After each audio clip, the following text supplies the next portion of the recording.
esta unidad vamos a hablar de las etiquetas CSS que afectan al aspecto del contenido textual de las páginas HTML.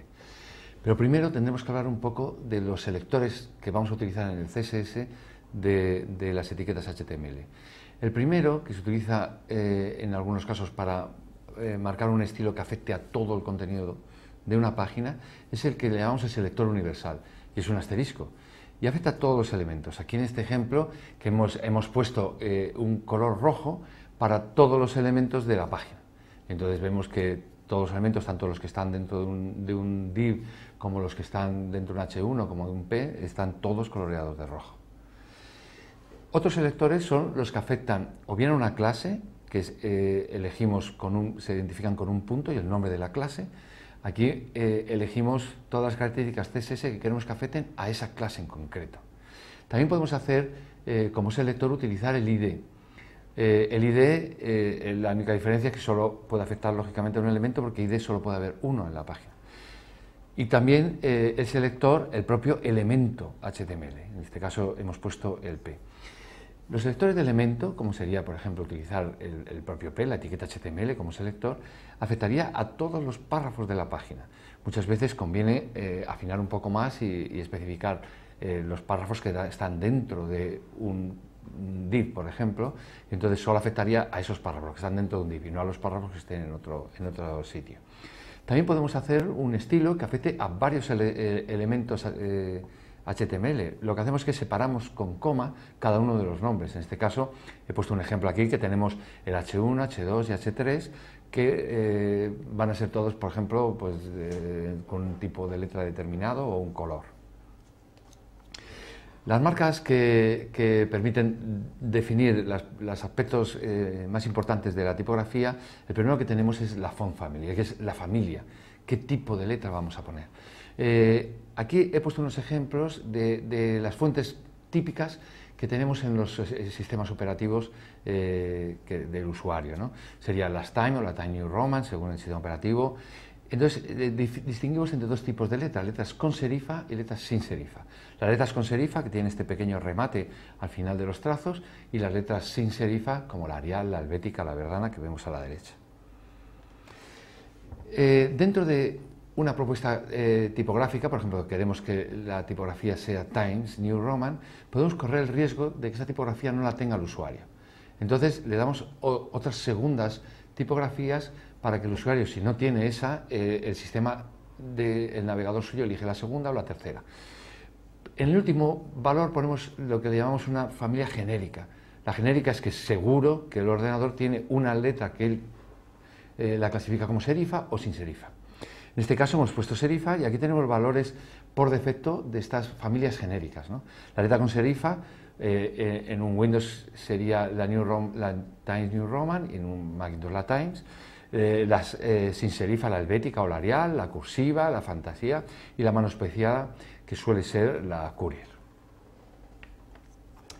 ¿Qué concepto de la familia tipográfica? ¿Qué es? La familia tipográfica es todo un grupo de diseños de una fuente. Generalmente cuando el diseñador construye una fuente, por ejemplo la Arial o la Helvética, no solo se construye la letra redonda normal, sino que construye un montón de familias que sería más gruesa, más delgada, más condensada, más expandida.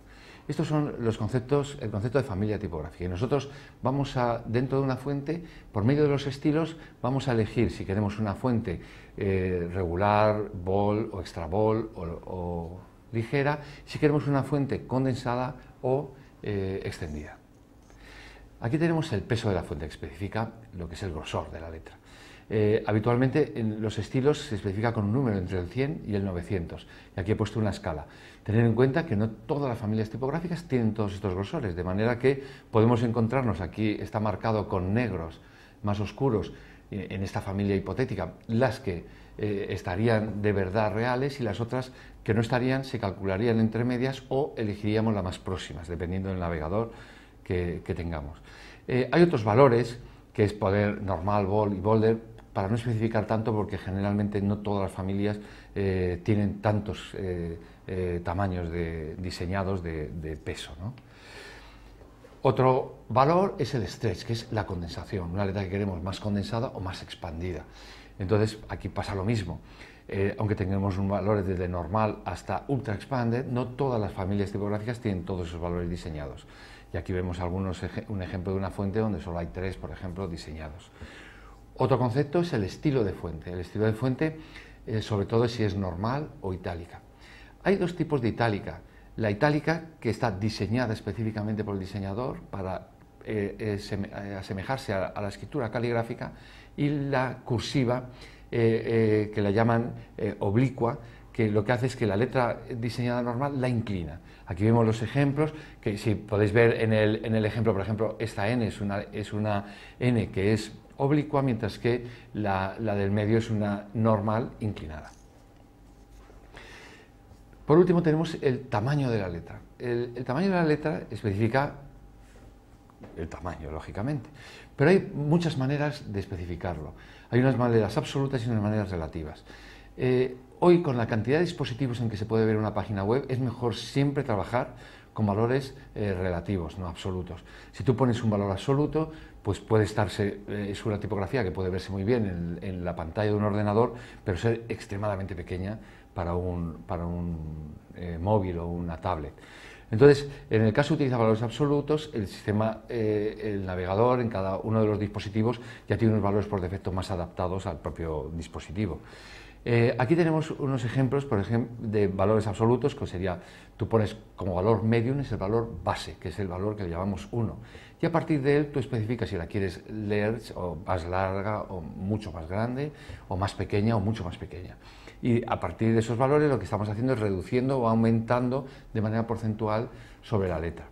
En este caso tenemos también los titulares. Los titulares de nivel 1, 2, 3, 4 cogen por defecto el valor muy grande, grande o normal o pequeño. Hay otra manera de hacerlo, los valores totalmente absolutos, que se especifican en píxel si va a ser para visualizar en pantalla, o en puntos si va a ser para un estilo de impresión. Y ese valor es absoluto. Tiene problemas de todo tipo, incluidos los problemas de accesibilidad, ya que muchas de las herramientas de accesibilidad que utilizan las personas con discapacidad no permiten aumentar este tipo de letras. Lo normal es trabajar en porcentajes, en tantos por ciento, o en valores relativos al tamaño base de una letra. Nosotros ponemos una letra en tamaño base, que los navegadores por defecto son 16 píxeles, y a partir de ella trabajamos con un poco mayor o un poco más pequeña que este tamaño. Podemos trabajar en porcentajes y diríamos 110%, la que es un poco más grande, o el 80%, la que es más pequeña. O trabajar en un valor que se llama M. La M es el valor del ancho de una letra M tipográfica de esa familia. De manera que podemos decir que este valor es 1,2 M o 0,8 M, que sería más fácil de manejarse que con porcentajes.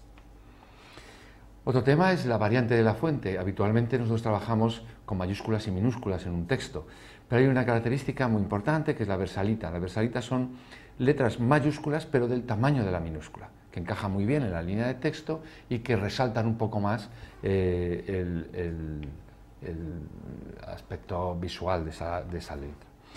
El interlineado, que es el line height, lo que va a medir es la distancia entre las líneas del párrafo. Por defecto, en todos los programas de edición, desde el Word, el PageMaker o el InDesign hasta el HTML, es el 120%, de manera que siempre tenemos un 20% de espacio entre las dos líneas. Ese es el valor por defecto, pero tú puedes ajustarlo para que el valor por defecto sea más pegado, que dificultaría un poco la lectura, pero cabría más texto en una pantalla, o más separado para mejorar la lectura. Muy separado tampoco, porque en ese caso ya te pierdes el interlineado al leer y puede ser que te saltes. El 120% es un valor que está muy bien, pero muchas veces conviene ajustarlo para personalizar el aspecto visual de tu página. El font size adjust, este es un valor muy útil en la visualización de la página, pero que lamentablemente no todos los navegadores todavía lo ven. Lo que hacemos es que cualquier familia tipográfica igualamos el ojo o la altura de la X, de manera que vemos aquí en este ejemplo como tenemos estas letras de la misma altura, aunque son familias diferentes, que deberían verse como lo estáis viendo arriba. El kerning es otra de las características nuevas de estilos tipográficos que todavía no se ven en todos los navegadores, pero que lo que permite es ajustar visualmente las letras. Es muy importante, no para el texto corrido de lectura, pero sí muy importante para los titulares. Las letras, si no, por defecto, visualmente se ven muy diferentes. Aquí tenemos el ejemplo de 3 letras, AWE. Vemos en la primera de arriba, sin kerning, que la distancia entre la A y la W parece más grande que entre la W y la E, porque visualmente tenemos un espacio mayor. El kerning lo que hace es que une o introduce una letra dentro de otra para que visualmente la distancia de ellas sea mejor. Es muy útil y se utiliza mucho en edición impresa, y con el CSS3 ya aparecen estos estilos también para la edición web. El font variant y la posición es para colocar la tipografía en una posición determinada. Es muy interesante la posibilidad de ver los números con el aspecto visual que se utilizaba antiguamente en los libros. Los números tenían esa diferencia de altura entre el 3 y el 2 que facilitan la lectura de un número. Con la máquina de escribir se eliminó ese aspecto visual de los números y se igualó, pero muchas veces en un texto mejora la legibilidad del número utilizando el estilo antiguo del aspecto visual. Tampoco se ve en todos los navegadores. Y hay otras características que también ya están desarrolladas totalmente en el CSS3 y estamos esperando su implementación en la web, como es las ligaduras, que se utilizaban mucho antiguamente para unir 2 letras en una y que dan un aspecto muy bonito, sobre todo para composiciones un poco más complejas de texto. Muchas gracias.